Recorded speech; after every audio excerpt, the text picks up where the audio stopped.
F350. Today we're going to be lifting the cab. Hey, what's wrong with this truck? Why are we lifting the cab? Cab bushings are all rotted.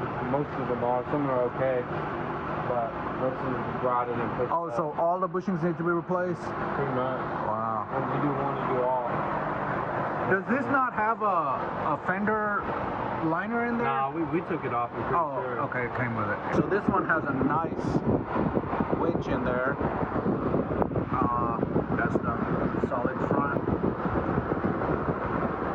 Rough country. It's probably got a rough country lift.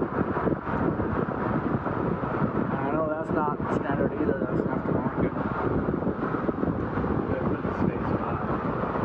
Yeah.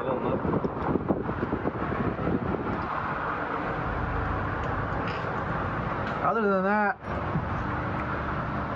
everything is pretty much stock, it looks like. So these are all the new bushings. See, this is going to be a little different because he's already got a lift kit on it. Yeah, I saw that rough country. And when they did the lift kit, they took out the bump stops in the rear. Oh. So now we don't have to fabricate. Well, instead of fabricating, you can get the AirLift with the bump stops inside them. Well, no. The bump stop, because it sits on the bump stops, is where the bracket. There's no brackets anymore.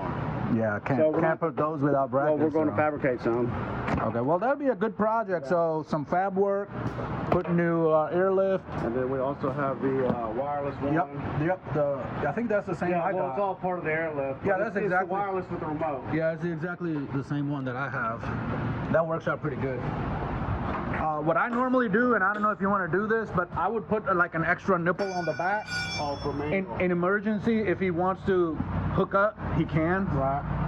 Yeah, see, he has no, the bump stops. Oh, yeah, it's gone. They're gone, yeah. Yeah, so I'll go fabricate a bracket. I got some 1/2 inch plate. Yeah.